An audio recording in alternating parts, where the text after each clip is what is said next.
Hi, Delaney here. Before we begin, a quick note. This episode includes discussion of eating disorders, body image, and related experiences, so please listen with care. If you or someone you love is affected by any of the issues we talk about today, you'll find a list of support resources in the episode description and show notes. Now on to the show. Hello, I'm Delaney Reston, primary care physician and creator with Lisa Tabb of the 4 Screenagers movies, and this is Parenting in the Screen Age, a show about discovering the best ways to help our youth and ourselves navigate our rapidly changing digital world. In our last episode, we heard from Isabel, a young woman who shared her journey with an eating disorder that began in middle school. She walked us through the painful and complex road, including how social media played a role in everything, and fortunately, how things got better. We also heard from Isabel's parents who spoke about how confusing and overwhelming it was to understand what was happening to their daughter. Today, we're going to be talking with an eating disorder expert to help us understand the bigger picture, how eating disorders and disordered eating show up, and how we can be more aware and supportive, even if we don't think it's something happening in our homes right now. These issues touch more lives than we often realize, within our families, our friendships, and in our communities at large. Our guest is Dr. Jennifer Gaudiani, known to her patients as Dr. G. She's an internist who has specialized in eating disorders, disordered eating, and medical malnutrition for the past 17 years. Dr. G has worked with teens and adults alike, and she's contributed nationally through her work with the Academy of Eating Disorders Medical Care Standards Committee. In this conversation, Dr. G helps us unpack key questions. What's the difference between an eating disorder and disordered eating? What are some early warning signs? And how does social media play into all of this? Dr. G also shares how she talks to her patients about social media, how it can undermine recovery, and what conversations she has with teens about stepping away from it. I just want to quickly name the clinical eating disorders that exist. These include anorexia nervosa, atypical anorexia, which is when the patient is not underweight, which is more common than you'd expect, bulimia nervosa, and avoidant restrictive food intake disorder, which is distinct from other eating disorders because it's not driven by body image issues or a desire to lose weight. If you want to know more about eating disorders, I recommend going to the website of the National Institute of Mental Health, and there you can find solid information. In today's episode, we do briefly reference Isabel's story, but if you hadn't heard that episode yet, don't worry. It won't impact your listening today. That said, I encourage you to go back and listen, and if possible, share it with teens in your life. It can be a powerful way to start meaningful conversations. Let's get started. I began my interview with Dr. G by asking her to explain the difference between eating disorders and disordered eating. So eating disorders are very clearly outlined in the Diagnostic and Statistical Manual, Edition 5, the DSM-5, which is the big book that gives us all of our mental health diagnoses. And there are very specific criteria. However, far more people are actually affected by what I'd call disordered eating, which means that they do not, for one reason or another, exactly fit the criteria of the formal mental health diagnoses in the DSM-5, but they have a relationship with food and their bodies and their mental health that is not what I might say optimized for living their goals and their values and being as healthy as possible within their bodies. So the fact is that people who have disordered eating are influenced by the power of thinness and of weight loss. And as a result, they start over-scrutinizing their bodies. Maybe I would be faster, more liked if I were to change my body. And they might restrict a food group here or there. They might engage in overexercise.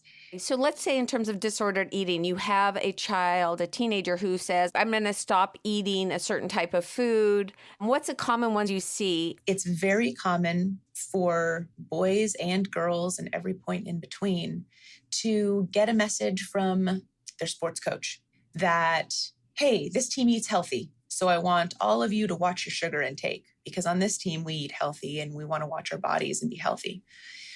Or we know that parents are not the cause of eating disorders. They can contribute inadvertently while they're giving loving messages of, hey, honey, I'm going through menopause, so my body feels pretty different these days. I'm not going to eat carbs. Of course, I understand you should eat carbs as my child, but I'm not going to eat carbs because they're not healthy for me. These are messages that kids absorb, and they're still in a really concrete stage of development. And they say, oh, if that's bad, capital BAD, then I should probably avoid it. Mm-hmm. And so kids can end up starting to set their own rules and then going down kind of a whirlpool into the depths of more and more restrictive eating, where suddenly it's not just sugar, it's carbs. It's not just carbs, it's calories. It's not just calories, it's overexercise. Yeah. And pretty swiftly, they can find themselves in trouble. Mm-hmm. So seeing when they start to have those patterns. That's right. And it can feel confusing because when your kid starts to say, maybe your kid who's always eaten chicken nuggets and fries, and that's all they've ever eaten, when they're like, you know what, Mom, I want to eat healthier. And you go, okay, sweet. Okay, well, what does that mean? Well, I want to eat some more fruits and vegetables and maybe not have as many cookies and as many chips. Initially, that sounds reasonable, that seems like sort of generally reasonable ideas, although there are room for all of those things in moderation. It's when there starts to become an inability to shift off those rules, when the kid starts to get really triggered and anxious and resistant when something else is offered, when eating spontaneously occurs, when something they don't expect, like, hey, let's go out to dinner tonight, happens. To get that clench, that's when I would start to say, we need to look a little bit more into this because maybe this has got its hooks too deep. Mm-hmm. And so when teens come to see you and they are immersed in some sort of restrictive eating, over exercising, what do they say about what their experience has been on social media? Yeah, social media is exactly the quagmire of problems that your wonderful podcast emphasizes. I see teens who find food rules on TikTok, who say, here's what I eat in a day. And they have some influencer who looks slender, appealing, accomplished, who's giving a series of food rules that are really arbitrary, but couched in semi-scientific terms like, I'm not dieting, I'm just watching my inflammation. Or, I'm not dieting, I just want better energy. And inevitably, there's a meaningfully restrictive aspect to whatever's being recommended because that's what's being influenced. Do as I do, and you'll look like me.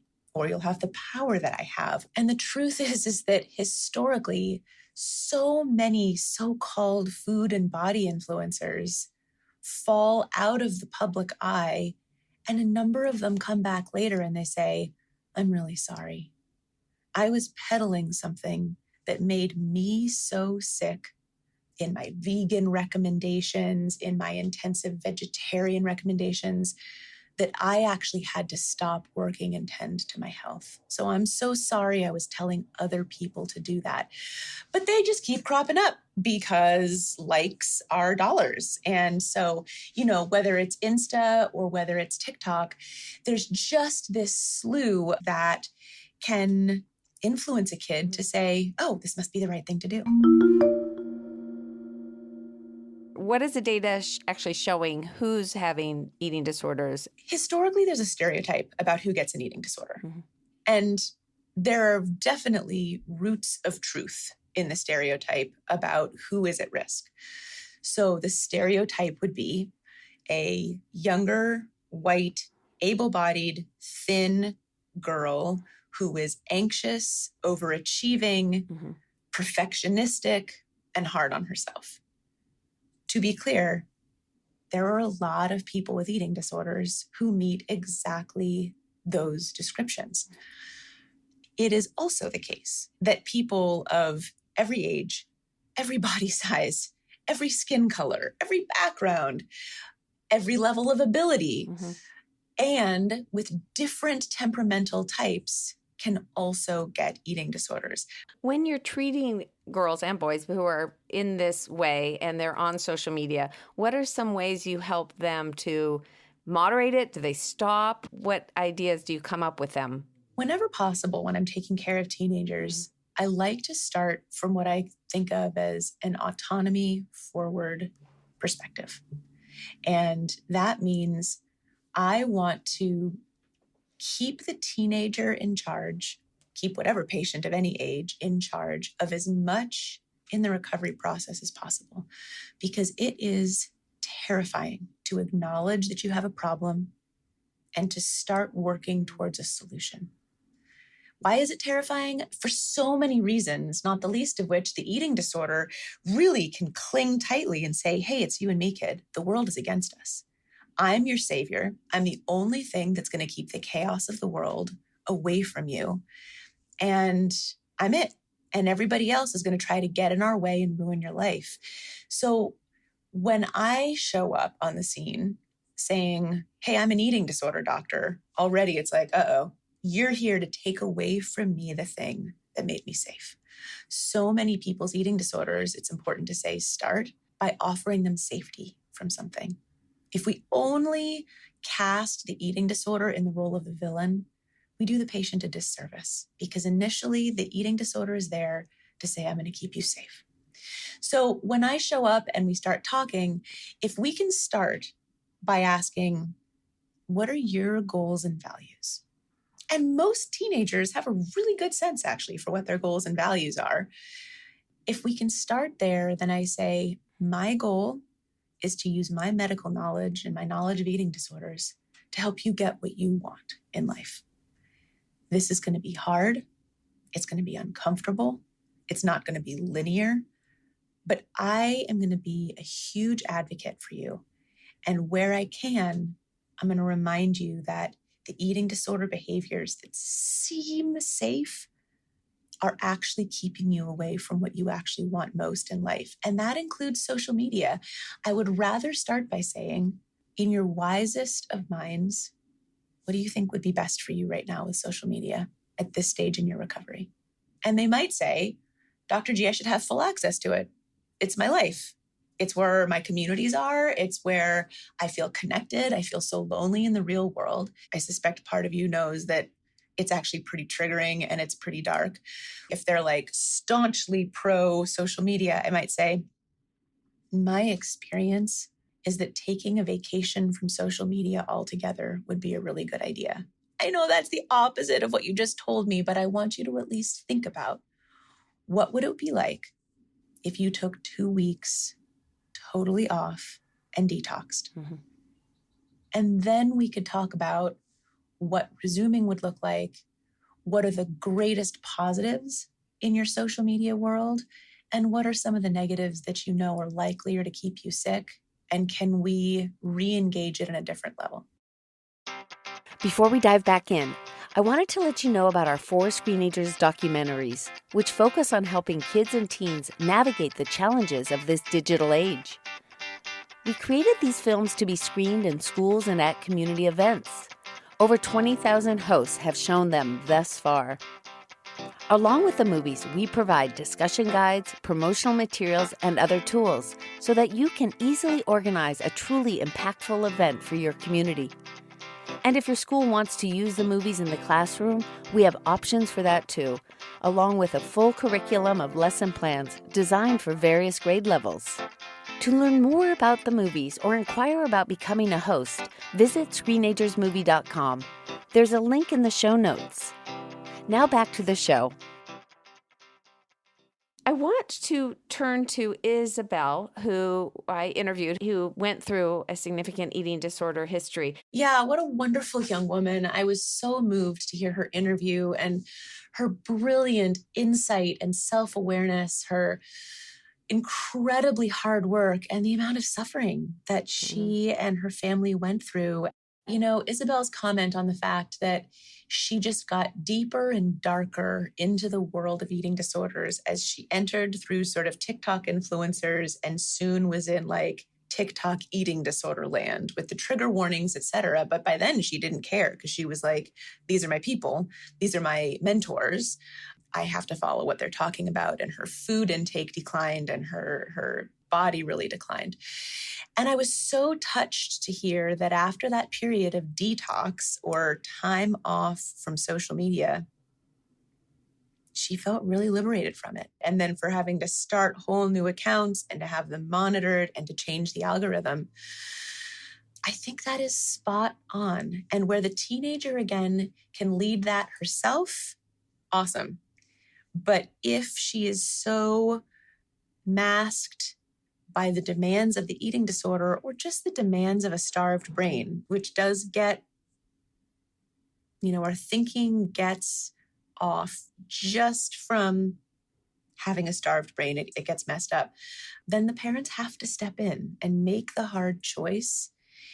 Each time sort of being like, if this is what you say you really want, here's what it would take to get it. Mm-hmm. If you really want to get back on social media, first you're going to have to complete this level of programming and being, nourishing properly. Then we can talk about whether that's still what you want. Okay, that's still what you want. Well, if you really want to get back on Insta, we're going to have to do a whole new handle because that's a former life. That's an algorithm that almost killed you. And we're not going to let you do that again. Mm-hmm. So it's a really tricky dance. And, a conversation like this never allows for the full complexity, but I just have the most incredible compassion for patients' parents when they are trying to negotiate the crazy swamp of decisions that the teenager's mad about, but later is appreciative of, or where they do need to give a little bit, or where they need to hold the line. It's so hard, and it shows that parents need a ton of support themselves. They need a ton. To be able to have the energy for it. Yes, because the homework is online, and then YouTube homepage is a For You page. Yeah. It will give you the same thing. So you might say, oh, they're not on their phone, but it's right there. And the eating disordered brain, as well as the teen's developmental stage wanting to be entertained and wanting to be socially connected, makes this an ongoing struggle. I like that you mentioned that the parents sometimes will be working with the team to eliminate social media and a lot of media. So it's not just autonomy as we talked about early, but there's so many different variations of how this can look. And the more that the teen obviously buys in or is willing to try things, great. They might be sneaking it somewhere else. They might have an account on their friends' accounts. The brain will do all sorts of things to get that reinforcement, to stay the course. And it's brilliant to distinguish the addiction brain or the eating disordered brain from the actual person. And it really helps people to get more compassion and help regulate the parents, their emotions around these things. That's right. And sometimes it can take a series of no, like, no, you can't use social media for X amount of time. And sometimes it takes some alternative yes. So in the process of figuring out all of the ways in which their teenager has been harmed by modern society and its complexities right now, parents might have to get to no more social media for the next 6 months. But yes, I'm going to start letting you hang out with your friends outside of my supervision in real time with friends that we trust. Sometimes that combination of no and yes is actually more powerful than just no, no, no. Absolutely. And helping to have a richer, fuller life and letting them to have risk-taking and adventures and independence, which we could be worried of, well, they might get on screen time at their friends. And all of these legitimate worries is why the support is crucial. Our brain can go to the worst places. Instead, we have to really get the support we need. I really appreciate the way that you are asking all of the most complex questions that have the most complex answers. There are not clear right and wrong answers here. And it's in holding the complexity that we as parents give ourselves permission to understand how hard this is. And if it's this hard for us, how hard is it for our sweet kids whose brains are still developing? We have so many things that are secure and known as adults that are just completely unknown in their world. So this is a quagmire, and we're all just trying to raise lanterns to show each other the way through it. Because it's very easy for parents to hear the excruciating suffering of their kid in the midst of an eating disorder saying, please don't send me to treatment. Please don't take this away. Please allow me to keep doing my sport. And they think, is that the way forward? Is it to just give them a little more time, a little bit more space? And, this is tricky. This is some of the most complex work that we do in the clinic as we help set treatment strategy for each one of our patients. But yes, wherever possible, you want to give the kid the opportunity to do recovery the way that makes sense to them. You want to stay outpatient? Great. However, here is exactly what you have to do to stay outpatient. You have to nourish properly. You have to not give us too much of a hassle at mealtimes. You have to see your treatment team members. And if relevant, you have to be restoring weight. We love you so much that we're going to let you know right now that if you can't do that in sort of 2-week increments, we will swiftly step things up in terms of where you go to treatment, how long you stay in treatment until you are well. One of the things that I counsel parents is this. Let's say you've got a teenager with an eating disorder, and no one is better than a teenager at pushing the hardest button you've got as a parent and just, breaking your heart. It just sends an electric shock down your soul. So the teenager's sitting at a meal and they say, I'm so mad at you for taking away my independence. This is not how parents are supposed to be with teenagers. Don't you know this is the stage I'm supposed to be having independence and making my own decisions? And the parent says in their heart, oh my gosh, you're right. I should give you whatever you want. This is embarrassing. This is all me. I'm doing it wrong. How can I change? And instead the parent says, oh, I hear the suffering, Matt. This is really hard for you. It's really hard for me too. I do not want to be overseeing your food. I do not want to be scrutinizing you like this any more than you want to be scrutinized.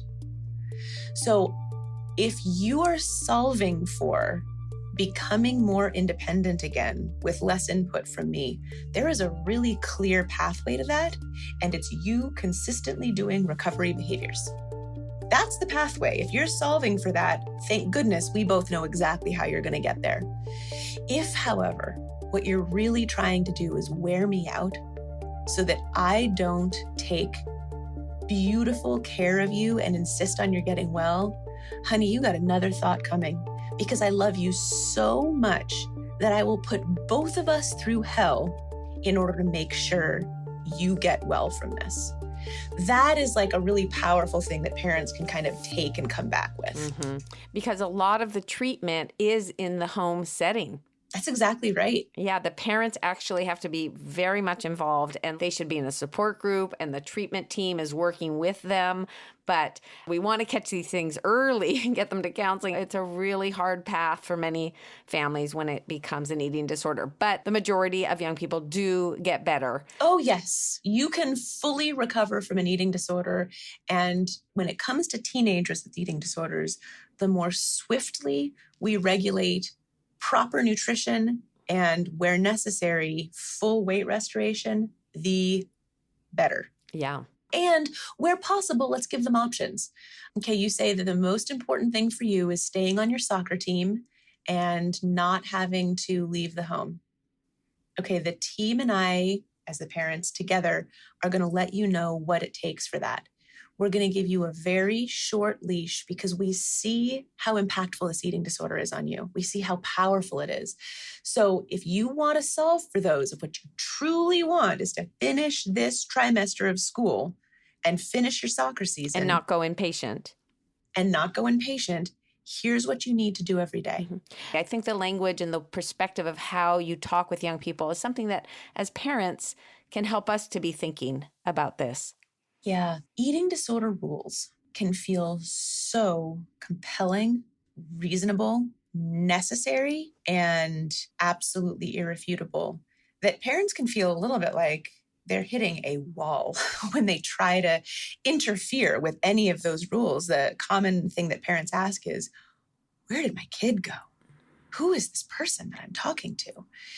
And there's plenty of my patients whom I say, you and I would probably never have met if you had a little less of an extraordinary brain, in the sense that all of your determination, intelligence, stick-to-itiveness, conscientiousness, and drive are wonderful in everyday life.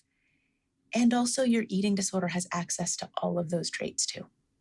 So your eating disorder gets to fly around in your brain and it is a fighter jet. That is so hard because the eating disorder voice and the self voice can become so intermingled that it's like, no, this is who I am. And that's what we call the eating disorder identity. Like I am a person who does these things and never deviates from them. What really great eating disorder therapy can help do is to get some space between those. And as patients begin to identify, this is me, and separately, although compellingly, this is my eating disorder voice, taking that breath between them can give them some space to decide, is undereating today really in service of what I want, which is to stay in track, not have to take time off school, and remain uninjured? Or is it in the service of my eating disorder? Because in the past, it was like, no, this is the only way you compete at track. This is the way you get an edge, a competitive advantage. We have to do it this way. But as they get a little bit of space, they can start to say, okay, that's my eating disorder voice. What my parents and my treatment team are now suggesting is that if I rest, hydrate, and nourish fully, including with carbs, I'm actually going to compete better and I'm going to be less likely to get a stress fracture. So I have a choice in this moment. Today, I'm going to choose to go with my true voice, my recovery voice, and not the eating disorder voice. But, this is part of the complex process that we begin to untangle the two and to put them where they belong. I asked Dr. G to share some final thoughts about Isabel's story. I think one of the most important themes that bubbled up for me is the importance of continuing to insist as a family that recovery is going to happen. She went through so many layers of resistance and misery and anger, fury with her parents when they insisted on keeping her in treatment, or they insisted on taking away social media. And I loved her insight where she was like, yeah, they were totally right. Thank you so much. Amazing. This was so much fun, Delaney. Thank you so much. And I'm just really grateful that you're tackling this super complex topic. Oh, thank you. I want to thank Dr. G for her wonderful insights today, and you can find more about her in the show notes. What a gift that you chose to tune in to today's show. The Screenagers movement is all about doing this work together. If you want to learn how to spark collective action by bringing one or more of our 4 Screenagers movies to your school, workplace, or other setting, visit screenagersmovie.com. At the website, you'll also find my parenting blog, Tech Talk Tuesdays, which is now in its 10th year. And use the search bar to get answers from hundreds of blogs and countless other resources on this site. Finally, I love hearing from you, so email me at delaney@screenagersmovie.com. What ideas do you have for future episodes? Today's show was produced by the following people: me, your host, Delaney Rustin, Lisa Tabb, and Rebecca Tolan. Sound design and mixing was by Alan Gofinski.